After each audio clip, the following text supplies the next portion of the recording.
My name's Aldona, and I'm here to share with you the Lithuanian tradition of decorating Easter eggs. There are lots of traditional designs. This is something that my family's been doing my entire life, and I have been demonstrating and teaching at Bessie's for a number of years now. I hope this is something you'll give a try at home if you haven't done it before. Some of our friends from Bessie's have actually taken it on as their own tradition, so hope you'll join us. So for Lithuanian Easter eggs, you'll want to use white eggs.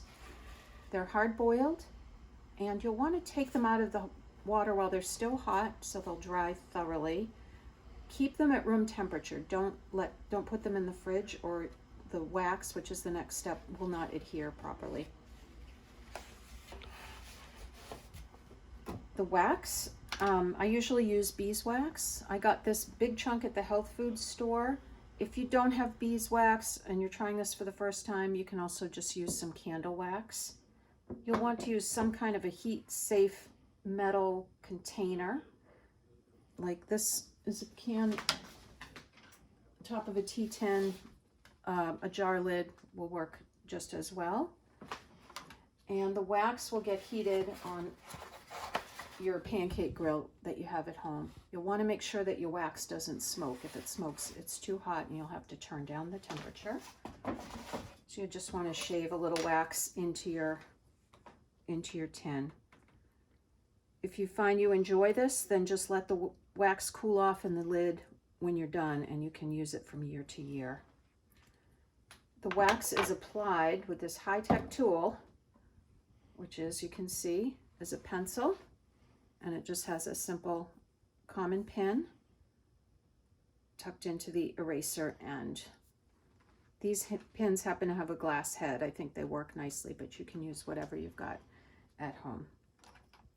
After you've applied wax to the eggs, then you'll want to dye the eggs here. And I use food coloring that you get from the supermarket. It's available in the baking section. They do have some tips for about how much to use. It looks like about 20 drops for each color. I put in about a tablespoon of white vinegar, just your regular household vinegar, into the cup. I'll add lukewarm water and then drop the dyes in. And the last thing I've got are these little holders for lowering the egg into the dye, and then you can just leave it in to scoop the egg back out once it's dark enough, once the color has set. And there you have it. So I've got my wax already melted here. It just looks like water, but I assure you it's wax. And my pin head, I'm gonna let it sit in there. I wanna make sure that it's nice and hot to hold the heat. You're only gonna get one good mark out of each dip. So you're gonna mark and dip, and you'll get the rhythm pretty soon. Once you've made a mark, you're kind of committed to it. So kind of think through what your design's gonna be. In this case, I'm gonna go all the way around the egg with some dashes, and then I'll show you dots. So I'm gonna commit, make my first dash, and then just go around the egg.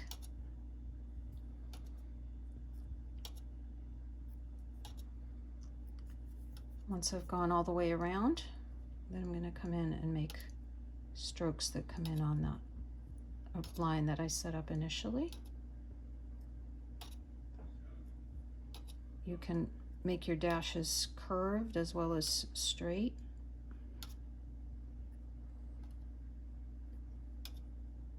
And I'm going to show you, you can also make dots. I'm going to make a starburst, so I'm going to start with a dot to establish the center. And I'm working in halves, always in opposite lines. That keeps things looking pretty tidy. So going across. And I'm going to keep working on this design. I'll put some dots on the outer edge, just to have a little extra effect.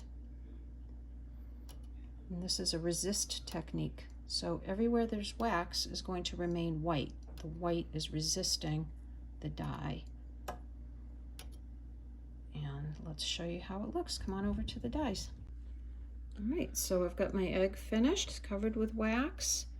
And I'm gonna just use my little tool here to lower it. I'm gonna put this one in the yellow dye. And as soon as you put it in, you'll be able to see that design pop out. The longer you leave it in, the darker the color will get. So we'll just let that sit for a little while and ripen up. Here's one that I've put in a little bit earlier. And you can see that design nice and clear. And what I'll do when it's done is I'm going to carefully transfer it to an egg carton, and that's a nice place for it to dry. Let it drip off a little bit. And there you go.